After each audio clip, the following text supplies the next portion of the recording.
2 недели назад я выпустил базу в новой скале на 100 ракет, но почитав ваши комментарии, занять эту новую скалу смогли далеко не многие. Вы видите издалека новую скалу, прибегаете к ней, а там уже живет какой-то бомж. Логично, что у вас не остается другого выбора, кроме как начать подсиживать его с двушкой. И я вас не осуждаю, я бы тоже так сделал. Но мне близок более иной стиль развития. Я нашел самую непопулярную новую скалу из обновления и сделал в ней новую застройку. И вы только вдумайтесь, всего лишь за половину ящика ресов вы получаете защиту более чем в 60 ракет до шкафа. У вас будут бункеры, нелутаемые лутовые, чердак для спавна, топовый отстрел, и все это приправлено моими свежими фишками и уникальными идеями. Если прошлую скалу застраивают абсолютно все, то всю имбовость этой малышки поймут только смотрящие это видео. Более 400 часов в месяц у меня уходит на то, чтобы создавать для вас новые базы. И единственная для меня мотивация — это ваши лайки. Для вас поставить лайк — это дело 1 секунды, а для меня это будет нереальная мотивация создавать еще более имбовые базы для вас.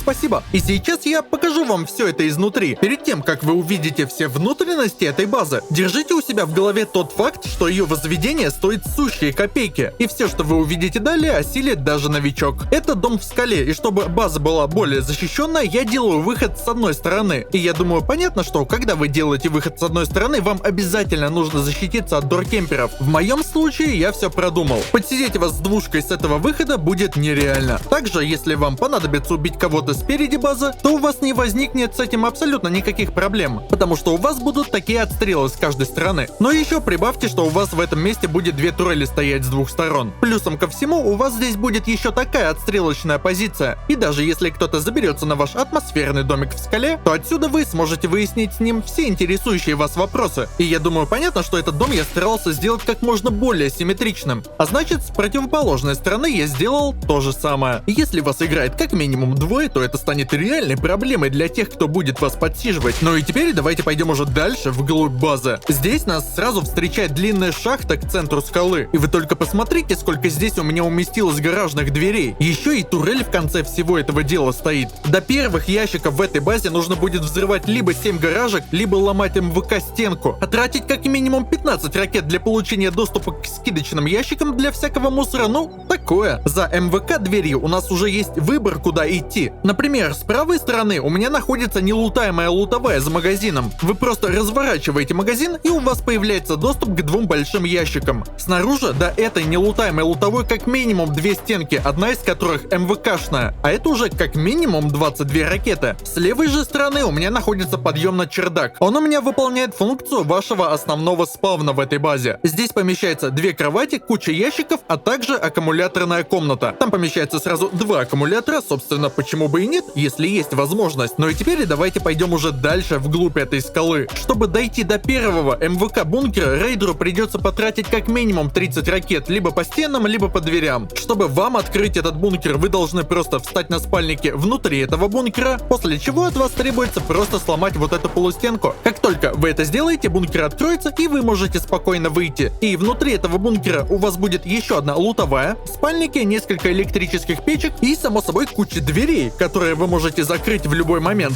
Ну и кстати, да, у вас здесь еще будет стоять 3-й верстак. Он отлично встает в новые текстуры камня. Ну и я же не зря назвал этот ролик «Двойной бункер». Здесь есть еще один, и открывается он с помощью соломенной крыши. Внутри всего этого дела у вас будет один большой ящик и шкаф, и его обслуживание перед вами. Для защиты более чем в 60 ракет до шкафа, я думаю, это более чем приемлемые цифры. Не то чтобы приемлемые, это копейки. И кстати, в текстурах у вас еще будет стоять изучающий столик и ремонтный верстак. Чтобы закрыть этот бункер, вам сначала нужно из него вылезти. Далее вы ставите полустенку, и уже на эту самую полустенку устанавливаете потолок. Стоимость данного улучшения всего лишь 7 МВК. Ну и теперь вам, наверное, интересно, как с защитой у тыльной стороны этой базы. А там по классике находится огромное количество сплошняковых стен. И на самом деле, неважно, сколько стен я поставил, в своем выживании вы можете добавлять этих стен до сколько угодно. Я считаю, это очень имбовая и недооцененная новая скала. И скорее всего, в вашем выживании она будет свободна. А научиться застраивать эту новую скалу по моему гайду вы можете на моем новом строительном серваке. Ведь только у нас во всем Расте есть новые биомы, где вы можете поучиться застраивать новые скалы по моему или какому-то другому гайду. Или вы можете загрузить мою базу и посмотреть, сколько стоит ее взорвать до шкафа с помощью удобного счетчика рейда. А если вы подпишетесь на мой бусти, вы не только получите пропуск без очереди на мой сервак, но и еще вам станет доступен абсолютно весь мой приватный контент. Например, сегодня на Бусти у меня вышла 29-я приватная база, и я утверждаю, это лучшая моя приватная база в этом году. 2 на 1 основа, уникальный отстрел, OpenCore на 12 больших ящиков и сразу 8 металлических бункеров. А это, между прочим, уже больше 50 ракет, даже не считая рейд до шкафа. И всего лишь за 2 бакса ты получишь доступ к этому дому, а также ко всему остальному контенту, что я туда публикую. А это уже минимум 29 приватных баз на любой вкус. Ссылка на Бусти и мой новый строительный сервак будет в описании. Подписывайся, ты не пожалеешь. Смотрите, всего на карте есть 2 вида арочных скал. Одна очень большая, как вы сейчас можете видеть, а другая, наоборот, низкая и очень маленькая. И вот именно маленькая, которую вы сейчас можете наблюдать, нам и нужна. Как только вы нашли ее на карте, вам нужно сразу застолбить место, чтобы не потерять это место для застройки в будущем. Как хорошо, что постройка этой базы начинается с бункера. Ориентиром для вас является вот этот выступ, в который я ударяюсь. Вы должны поставить квадратный фундамент так, чтобы он упирался в этот выступ, но при этом левая часть должна находиться в текстурах новой скалы. Далее вам нужно будет сделать бункерный шкаф. На все это дело вам понадобится 1250 дерева и 1050 камня. То есть это буквально 2 дерева повалить и 1 камень сломать. И у вас, считайте, уже есть полноценный бункер, который на старте вашего выживания точно не зарейдит. Единственный минус, который я здесь вижу, это то, что вас могут убить, когда вы будете его открывать. Вы можете либо делать все это аккуратно, либо сделать себе какую-нибудь маленькую кибиточку около этой скалы и жить в ней до тех пор, пока вам не хватит ресов на дальнейшее расширение. А теперь переходим к улучшению. И не бункера, а вашего компьютера. Ведь прямо сейчас вы можете забрать новенький ПК от Раструма. И не только его, а еще 99 призов. Для участия вам нужно отыграть 100 часов на любых серваках проекта и выполнить пару простых условий. В Телеграме по ссылке в описании или по этому QR-коду есть вся информация. И поверьте, ваши 100 часов на проекте пролетят незаметно, ведь игра там мега кайфовая. Ничего не лагает, админы следят, чтобы не было читеров, и все это на лучшей полуклассике в СНГ. А мой промокод Скала при вводе его на любом серваке проекта даст вам еще доступ ко всем скинам на 3 дня и 50 румкоинов. В общем, кайф. А теперь вернемся к гайду. Здесь начинается одна из важнейших частей в этой базе. Это постройка бункера на стабильность. В этом месте у вас должно получиться 2 высоких треугольных фундамента. Далее вы ставите полустенку и на нее уже целую стенку. При этом нижняя полустенка нам пока что не нужна, так что от нее можно избавиться. Далее застраиваем так, как это делаю я на видео. И с этого момента вы уже можете здесь везде ставить двери, так что вы уже, можно сказать, защищены. Далее в этом месте мы устанавливаем низкий фундамент и чуть выше ставим потолок. Нужно это для того, чтобы убрать слабое место и не было необходимости здесь улучшать в МВК. Как только у вас пол станет ровным, мы здесь можем устанавливать дополнительные двери. По итогу на начальном этапе у вас будет 3 двери на вход. Я думаю, это более чем достаточно. Ну а чтобы было удобнее подниматься домой, просто около входа ставьте низкий треугольный фундамент. И теперь, когда со стартовой входной группой мы закончили, давайте посмотрим, как все это выглядит. Смотрите, здесь у вас сразу появляется бункер, который вы можете застроить в любой момент. Закрывается он максимально просто, полустенку, на нее потолок и улучшаете в любой материал. Чтобы его открыть, я думаю, логично, просто ломаете полустенку и все. Но пока вы в онлайне, я бы не закрывал, максимум только на ночь. А вот уже внутри этого бункера обустраивайте так, как получится. Например, сейчас, смотрите, у меня второй верстак в текстурах стоит. Далее у меня есть электрические печки и одна полноценная лутовая. Если понадобятся обычные печки, я думаю, логично, что их можно поставить везде, где угодно. А если вам нужно будет больше дверей, здесь можно везде поставить фреймы, кроме того места, где будет впоследствии открываться бункер. А открываться он будет как раз таки с того места, где у нас стоит верстак. И как видите, все работает, и прям в начале выживания у вас появляется двойной бункер сразу. Неплохо. В передней стороне дома мы придали начальную защиту, но вот с тыльной стороны пока что все печально. Я бы это прямо сейчас начал исправлять. Для начала сам бункер вам нужно улучшить в МВК, хотя бы фундамент. Далее вы здесь везде ставите треугольники и поднимаете стенки высотой как минимум в 2 этажа. Я, конечно, рекомендую эти стенки улучшать в металл, но если вы будете богатым соло-игроком или дуо, то тогда можно и в МВК улучшать, конечно же. Сразу много стенок я не советую с тыльной стороны ставить. Для начала, я думаю, будет достаточно всего лишь одного слоя стен. И вот уже теперь можно снова перейти к передней стороне дома. Здесь нам нужно добавить 1 слой треугольных фундаментов. И вот уже на этом этапе достаточно легко ошибиться. Поэтому смотрите внимательно. Справа от этого места у нас будет подъем на чердак. Я рекомендую сразу его сделать, чтобы потом к этому не возвращаться. На выход ставьте обычную двойную дверь, не гаражку. Потому что это комбат-комната, как-никак, и гаражная дверь может в какой-то момент заруинить. Если у вас уже будут на этом этапе кровати, то вы сразу можете сделать здесь полноценный данный этаж, но так как у меня пока что нет изучения кровати, я просто буду застраивать дальше вход. Смотрите, в этом месте у вас будет нелутаемая лутовая за магазином. В сумме у вас поместится здесь 2 больших ящика. На эти 2 ящика обязательно нужно ставить замки, либо кодлоки, либо соло. Теперь вам важно правильно поставить торговый автомат. Обратите внимание на текстуру металлического проема. Видите, у меня магазин как бы входит в него. Вы доводите до такого состояния, чтобы магазин входил в текстуру металла, и устанавливаете. Потом просто разворачиваете магазин и лутаете те 2 больших ящика. Если у вас что-то не получилось, то таймер в 5 минут скорее всего еще не прошел. А значит, в теории вы можете заремувить те 2 треугольных фундамента, и тогда магазин сломается, и вы можете попробовать еще раз. И вот теперь мы начинаем делать уже чердак. Для начала с этой стороны мы везде ставим сплошные стенки. Я рекомендую здесь улучшать в металл, потому что потом доступа у вас к этому не будет. Далее по окантовке всего 2-го этажа мы устанавливаем обычные целые стены. И на этом этаже у меня, как вы помните, было достаточно много всяких приколов. В самом дальнем углу у меня стояло 2 больших аккумулятора. Я рекомендую их делать за МВК окном. Этого вам на свет, на турели, на все хватит. Далее в этом же месте мы устанавливаем 2 кровати, а потом уже все оставшееся пространство мы забиваем большими ящиками. Ну и маленькими, само собой, если помещаться будут. Ну и по сути все, чердак у вас полностью готов. Здесь вы можете ресы на деф хранить, можете просто ресурсы складывать и так далее. И теперь уже можно двигаться дальше. Все так же, с передней стороны мы должны поставить еще один слой треугольных фундаментов. Именно в этом слое будет находиться ваша шахта с гаражками. И помимо этой шахты у вас здесь также будет еще одна скидочная лутовая, чтобы не нужно было постоянно заходить внутрь пещеры. То есть вот у вас вход внутрь базы, и вот в этом месте мы делаем лутовую на 4 больших ящика. Левую стенку я настоятельно рекомендую улучшать в МВК. А также, если у вас не помещаются 4 больших ящика там из-за текстуры камня или еще чего-то, то можно либо бочки поставить, либо просто маленькие ящики. Далее мы здесь везде ставим стены прямо до самого конца. Далее все оставшееся пространство мы заставляем фреймами для двойных дверей. Обратите внимание, что потолки в этом месте должны быть обязательно металлические. Если вы оставите их здесь каменными, то это будет слабое место. На выход обязательно ставим двойную дверь, а вот эти 2 стены обязательно улучшаем в МВК. На ночь обязательно закрывайте эту лутовую окном. Когда у вас появится в изучениях гаражная дверь, обязательно здесь везде ставьте гаражки. Ну вот, например, как я сейчас. У вас должно получиться примерно как-то так. И когда шахта у вас готова, можно уже заняться передней стороной дома. Но сначала нужно решить несколько проблемных моментов. В этом месте, смотрите, у вас до лутовой будет одна стенка. Здесь нужно обязательно добавлять дополнительную металлическую буферку. Сколько раз я не застраивал эту скалу, это действие было обязательно. Далее мы должны добавить еще один слой треугольных фундаментов. Именно в этом месте у вас будет находиться будущий отстрел, пики на крышу, вход и так далее. Если у вас возникнут вопросы по этому дому или по любому другому дому с моего канала, то вы всегда можете обратиться в мой Discord. Я или моя команда помощников вам обязательно поможет. Ну а ссылка на мой Discord будет в закрепленном комментарии. Теперь мы начинаем строить будущие пики на крышу. Здесь главное не ошибиться, потому что должно остаться еще место для автоматической турели. Если вам, к примеру, не нужен этот отстрел, можете либо здесь просто стены ставить, либо закрыть потом стеклами. Я максимально стараюсь делать свои дома симметричными, и вам советую делать то же самое. А значит, мы сейчас двигаемся на противоположную сторону и повторяем то же самое. Нет, конечно, можете и от себя что-то придумать, но я стараюсь максимально оптимизировать свои базы, поэтому этот вариант по соотношению цена-качество я считаю более приемлемый, чем остальные. Далее весь этот слой треугольных фундаментов мы накрываем каменными потолками. В металлах уже как будто бы нет смысла улучшать. Дом и так на самом деле потребляет очень мало камня, потому что в камень я улучшаю только фреймы и сам вход. Входная часть этой базы не так важна на самом деле, как тыльная. Поэтому, когда вы здесь себе сделаете отстрелочные позиции по бокам, по центру просто закрывайте гаражками или двойными дверями. И после чего я бы вам рекомендовал закончить уже с тыльной стороной этой базы, потому что там, как вы помните, достаточно мало стен. Ну, 3 стены это мало для такой базы. Поэтому сейчас мы будем это дело исправлять. А здесь на самом деле все максимально просто. Здесь мы ставим фундаменты и стены везде, где ставятся. Нет какой-то особой заготовки, как именно нужно вам это делать. Как получится, так и делайте. Например, смотрите, видите, у меня здесь фундамент не встает. Да и фиг с ним на самом деле. Просто застройте его стенками и все. Самое главное же, это количество стен, а не количество установленных фундаментов. И чем больше этих железных стен здесь будет, тем лучше. лучше. И смотрите, я вот стенки везде поставил, но мне совсем не нравится, как это выглядит. Поэтому я бы на вашем месте добавил бы какое-нибудь украшение. Вот, смотрите, смотрится уже куда лучше, не правда ли? Теперь нам нужно сделать защиту от доркемперов. И как и все в моих гайдах, делается это максимально просто. Сначала ставим 2 полустенки в этом месте, их улучшаем в металл, чтобы вам нельзя было их выдолбить. Далее нужно поставить 3 проема для треугольных люков, после чего по центру этих треугольников мы устанавливаем мейлбоксы. В теории эти почтовые ящики можно заменить на печки, но с другой стороны, зачем тратить на них ресурсы, если все равно их можно будет залутать, да? Поэтому делаем, как, например, я предложил. Ну и по сути все, входная группа у вас готова. Осталось только разве что добавить низкий треугольный фундамент, чтобы домой было удобно попадать. Ну и теперь давайте проверим, что у меня в итоге получилось. У меня есть отстрел под входную дверь, таким меня точно не смогут подкемпить. Далее у вас есть отстрел на саму крышу вашей базы, и также у вас есть место для турели, которую я сейчас поставил. Ставится она тоже симметрично с 2 сторон. Далее мы идем выше и здесь добавляем деревянные бортики для красоты. И вот уже не для красоты мы будем делать следующие манипуляции. В этом месте симметрично со всех сторон мы добавляем стенки. Они нужны для будущих буферок. Их вам нужно обязательно улучшать в металл. Далее точно так же, как делаю сейчас я на видео, вам нужно поставить треугольные крыши везде. Как только вы это сделаете, вы добавите себе дополнительный слой стен до мейна. Как видите, нет ничего сложного. И вот так вот у меня все это дело выглядит снаружи. Если вам по бокам нужны будут дополнительные стены, не стесняйтесь, ставьте. Я не рекомендую использовать в скальных базах ветряки, это будет привлекать много внимания. Поэтому если вам нужно будет много электричества, просто ставьте много солнечных панелей. И возможно вы скажете: смотри, Goodjoint, у тебя здесь мягкая сторона стен, ее можно выдолбить. На самом деле это не так. И я же знаю, что вы мне не поверите, поэтому я вам докажу. Я сейчас потратил целый отбойный молоток, чтобы выдолбить эту стену. И как видите, я отнял всего лишь 5 хп, так что не долбится. Ну и теперь давайте проверим, что у меня все правильно. А пока что я хочу выразить отдельную благодарность своим алмазным подписчикам, которые у меня недавно появились. А именно Смайлинг Синик, Алексей Андреевич, Биба, Макс Дог и Леха. Также хочу сказать спасибо всем остальным моим золотым подписчикам. Ну и всем остальным, кто поддерживает меня на бусте. Спасибо, ведь благодаря вам я смог открыть свой строительный сервак и продолжать делать то, что я делаю. Обязательно подписывайся на канал, ставь лайк и чекай другие мои ролики. Ну а я пошел придумывать новый дом.